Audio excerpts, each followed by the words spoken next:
somebody books a restaurant through HeyMax on a Tuesday night. The dining feature takes a commission and hands that member 75 miles. 4 months later, she spends those miles on a flight. A different feature pays for the seat. Now put each feature on its own profit and loss statement. Dining shows revenue and a liability. Redemption shows a cost and no revenue at all. Score them separately, and the honest conclusion is that HeyMax should shut down both, which is absurd, because between them they are the entire product. That is not a bookkeeping quirk. In a currency business, the money and the cost of a single act land in different features by construction, which means almost everything is assisting something else, not just the awareness campaigns. So, the argument: you cannot put a HeyMax feature on a profit and loss statement until you set an internal price for a max mile. Set that number and most of this dissolves. Leave it unset, and every P&L you build will lie in the same direction. Then there are 4 kinds of thing you can ship, and only one of them belongs on a profit and loss statement at all. Chapter 1: Why Profit and Loss Breaks. Here is the arithmetic that makes this a structural problem and not a bookkeeping one. HeyMax says it issues more than 500 million max miles a year. At its own published redemption rate, 1.8 Singapore cents a mile, that is $9 million of promises handed out annually. It also says it books about $6 million of revenue. Call it 7.7 million Singapore dollars. $9 million of promises, $7.7 million of revenue. Both figures are the company's own, announced on the same day at its Series A, so at least they are comparable to each other. The currency going out the door is worth about 117% of the money coming in. Now there are honest explanations. Some of those miles are bought and paid for by partners. Some will never be redeemed. Redemption may cost less than the retail rate implies. I will take all of those seriously later. But hold the shape of it, because the shape is what breaks the profit and loss statement. In this business, the revenue and the cost of a single economic act land in different places. The dining feature takes the commission. The redemption engine pays for the seat. Neither one contains both halves of the trade. And your instinct, that awareness campaigns assist rather than convert, turns out to be the small version of a much bigger problem. In a currency business, almost everything is assisting something. Issuance assists redemption. Redemption gives issuance its reason to exist. Score them apart and they both look like failures. So the question is not which metric to use. It is, what is a mile worth internally when it moves between them? The airlines answered that question 40 years ago. And in 2020, when their planes stopped flying, they were forced to publish the answer. Chapter 2: The One Number.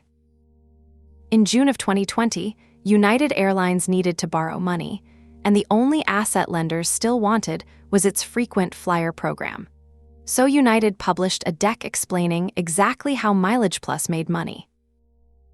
Buried in it is the sentence this whole argument turns on.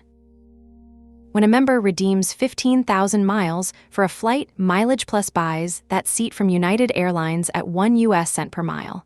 Fixed. A footnote states it flatly, redemption rate fixed at 1 cent per mile. And when United itself buys miles to hand to its own customers, it pays a price set to guarantee the program a 20% earnings margin. American Airlines disclosed the same structure a year later. That is a transfer price, an internal written-down number for what a mile is worth when it moves between the part of the company that creates it and the part that redeems it. It is not an accounting curiosity. It is the reason a loyalty program can be measured as a business at all. Without it, MileagePlus is a cost center bolted to an airline. With it, MileagePlus is a business United borrowed $6.8 billion against. HeyMax has no published equivalent, and the evidence bracket is wide. Its own redemption engine values a mile at 1.8 Singapore cents. Its membership product lends miles out at 2.3 to 3 cents. Buying miles through partners has ranged from 2 cents down to 1.25. And across Asia-Pacific, programs appear to sell miles wholesale at roughly half North American rates, somewhere around half a US cent to 1 cent. So the true internal cost of a max mile probably sits between about 0.6 and 1.4 Singapore cents. That range is wide enough to change answers. Pick a number inside it, publish it internally, fix it for a year, and make sure whoever sets it is not the person judged by it. Because once that number exists, a dining booking and a card referral and a flight redemption can all be scored on the same scale. Chapter 3: 4 kinds of thing you ship.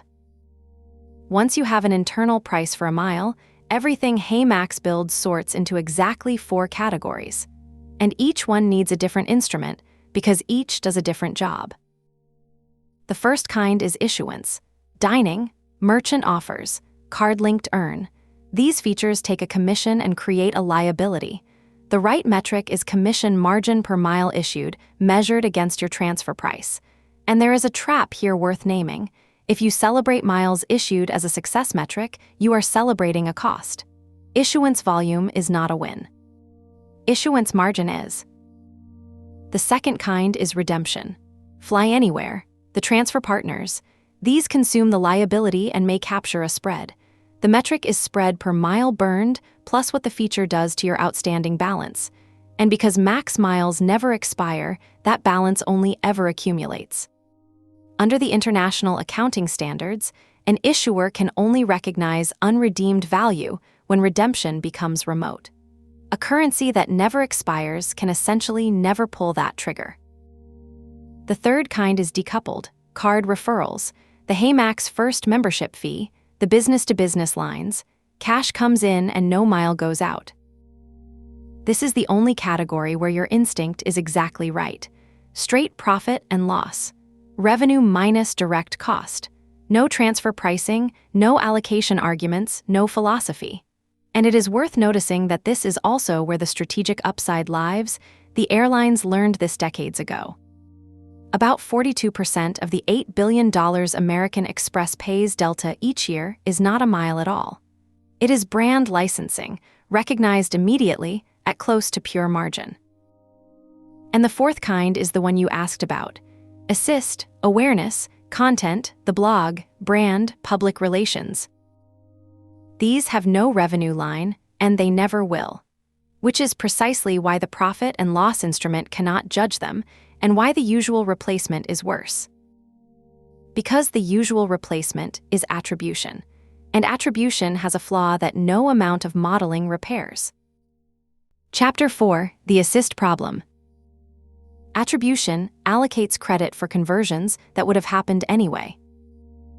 That is the whole flaw, and it does not matter whether the model is last click, first click, or a machine-learned multi-touch monster. Every one of them takes people who converted and divides the credit among the things they touched. None asks the only question that matters: would this person have converted without the campaign? The instrument that asks that question is a holdout. You withhold the thing from a random slice of your audience and measure the gap. Everything else is bookkeeping dressed as science. So let us design one honestly with the arithmetic out loud. I warn you, it is unkind. The smallest effect you can detect scales with the smaller of your two groups. That single fact governs everything. Move from an even split to a 90-10 holdout, and the smallest detectable effect gets about 1.7 times worse. 95.5 is 2.3 times worse. 99.1, the size people propose because it feels safe, is 5 times worse. And at this scale, it is decoration. Now put money on it.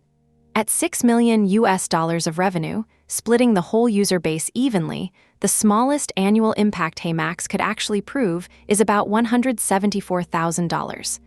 With a 90-10 holdout, about $576,000.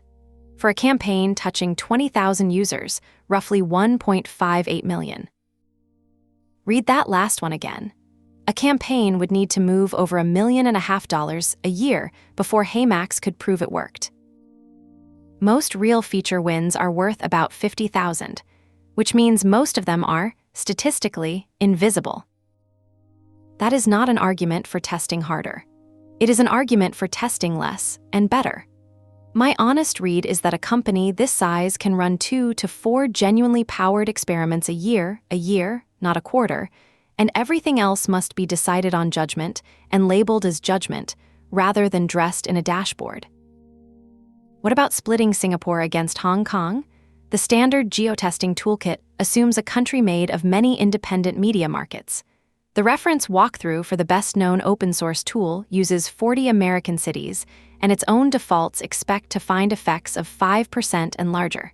Singapore is one media market, so is Hong Kong.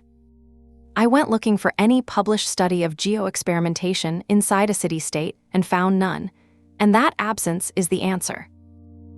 So, fewer tests, bigger holdouts, honest error bars, which leaves what you actually write down when the result arrives. Chapter 5, the Scorecard. Here is what I would put on one page, every time a feature or campaign goes to review. What kind of thing is it? Issuance, redemption, decoupled, or assist? That decides the instrument before anyone argues about the number. Its primary metric, in the unit matching its kind. The transfer price used, stated explicitly, so nobody relitigates it mid-meeting.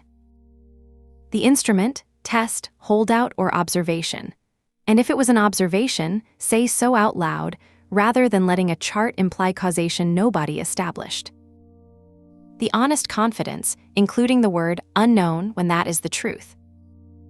And the countermetric. Every primary metric ships with one, because a metric without a countermetric is an invitation to win locally and lose globally. Grow dining bookings 20% by doubling the miles on every booking, and you have simply bought revenue with liability. For HeyMax, the master guardrail already exists, and the airlines proved it. United disclosed its earn-burn ratio for 6 straight years. Miles issued divided by miles redeemed, running between about 118 and 140%. One number, and it grades any campaign that gives miles away. If a promotion moves revenue 5% and the earn-burn ratio 15, the promotion lost, whatever its own dashboard says. Now, what would change my mind? First, and most likely, HeyMax may already run an internal mile price. I cannot see inside the company. If they do, most of this describes their practice rather than proposing it, and only the assist half is new. Second, if the wholesale price of a max mile is high and stable, the transfer pricing problem is trivial, and I have over-engineered it. Third, if most of those 500 million miles are actually paid for by partners, issuance is already cash positive, and the first row of my taxonomy changes shape. Fourth, if the app is where everything happens and the web is a rounding error, the broken measurement plumbing matters far less than I claimed. And fifth, if my learning is dominated by a small whale cohort, averages mislead, and the unit of analysis moves from the feature to the segment. Any one of those forces, a rewrite. All 5 are checkable from the inside in an afternoon. But the core survives all 5. You cannot put a feature on a profit and loss statement until you have priced the thing it creates. Price the mile, and the arguments become arithmetic.